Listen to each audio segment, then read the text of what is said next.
ఇక ఎస్ఆర్ నగర్ పరిధిలో సొంత తల్లినే హత్య చేసిందో కూతురు. ఈ ఘటన ఎస్ఆర్ నగర్ పోలీస్ స్టేషన్ పరిధిలో జరిగింది.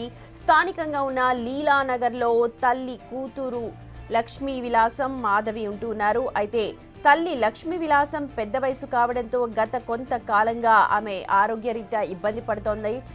కూతురు మాధవికి ప్రస్తుతం మానసికంగా మతిస్థిమితం సరిగా లేదు అంటూ స్థానికులు చెప్తూ ఉన్నారు.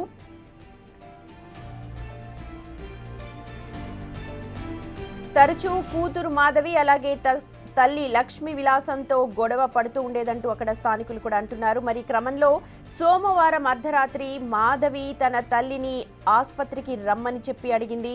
ఆమె రాను అని చెప్పడంతో ఆగ్రహించిన కూతురు మాధవి ఆ పక్కనే ఉన్న ఇనప రాడ్తో కొట్టేసింది. దీంతో అక్కడికక్కడే తల్లి లక్ష్మీ విలాసం చనిపోయింది.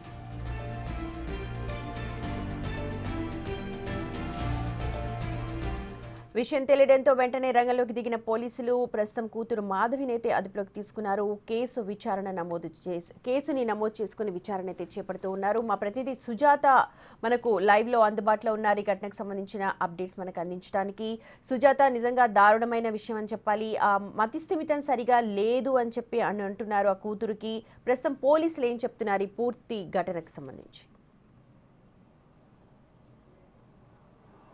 Sumathi, SR Nagar police station పరిధిలో తల్లిని కూతురు చంపినటువంటి ఘటన చోటు చేసుకుంది.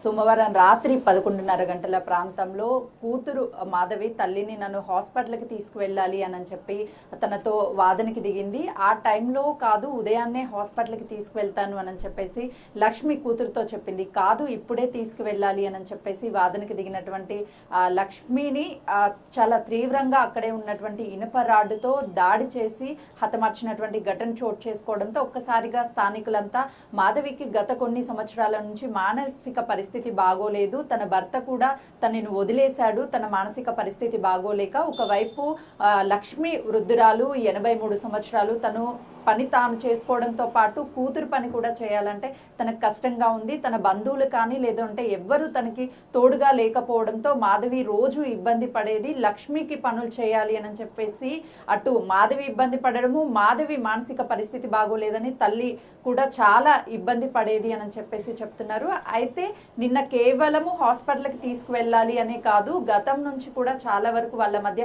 వాదనలు జరుగుతూ ఉండేవి, గొడవలు జరుగుతూ ఉండేవి. మాధవి మానసిక పరిస్థితి బాగోలేక చుట్టుపక్కల వాళ్ళతో కూడా గొడవలు పడుతూ ఉండేది అని చెప్పేసి స్థానికులు చెప్తున్నారు. మాధవి లక్ష్మిని హతమార్చిన తర్వాత పోలీసులకి కాల్ చేసి నా మానసిక పరిస్థితి బాగోలేదు, ఆ టైంలో నాకు ఆగ్రహం రావడంతోనే అక్కడ ఉన్నటువంటి డోర్ కటన్తో తన తల్లి తల మీద అదేవిధంగా శరీర భాగాల మీద మొత్తం కూడా గాయం చేశాను అని చెప్పేసి పోలీసులకి లొంగిపోయింది. పోలీసు అదుపులోకి తీసుకొని తనని విచారించి చుట్టుపక్కల ఉన్నటువంటి వాళ్ళ స్టేట్మెంట్ ని కూడా రికార్డ్ చేసిన తర్వాత తను వాడుతున్నటువంటి మెడిసిన్స్ కావచ్చు, తను చూయించుకున్నటువంటి హాస్పిటల్కి సంబంధించినటువంటి ఫైల్స్ ని వాటన్నిటిని పరిశీలించిన తర్వాత పోలీసులు తన మానసిక పరిస్థితి బాగోలేదని నిర్ధారించి తనని రిమాండ్కి కూడా తరలించారు. అయితే ఇటు మాధవిని గతంలోనే తన భర్త వదిలేయడము, లక్ష్మి భర్త గత 7 సంవత్సరాల క్రితమే చనిపోవడంతో ఇద్దరు ఒంటరిగానే బతుకుతున్నారు.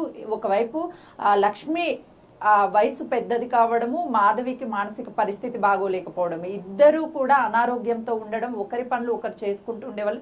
కానీ ఎప్పుడైతే మాధవికి కొంత మతిస్థిమితం బాగోలేనటువంటి టైంలో ఎక్కువగా మెడిసిన్ వాడడము, దానికి సంబంధించి తన మెంటల్ కండిషన్ కూడా సరిగ్గా లేనప్పుడు ఆ కోపానికి గురైన టైంలోనే ఎక్కువగా గొడవలు పడుతూ ఉండేది. ఇటు తన తల్లి వృద్ధురాలు కావడంతో కూడా ఓపిక లేక తనకి హాస్పిటల్కి తీసుకెళ్లలేని, తర్వాత తీసుకెళ్తాను నచ్చ చెప్తూ ఉండేది. కానీ వినకుండానే గొడవలు పడుతూ ఉండడమే దీనికి ప్రధాన కారణం అని చెప్తున్నారు పోలీసులు. రైట్ సుజాత, ఏదైనప్పటికీ కూడా క్షణిక ఆవేశంలో సొంత తల్లినే హతమార్చింది కన్న కూతురు. ప్రస్తుతం ఇదే విషయమైన పోలీసులు ఆరా తీస్తున్నారు.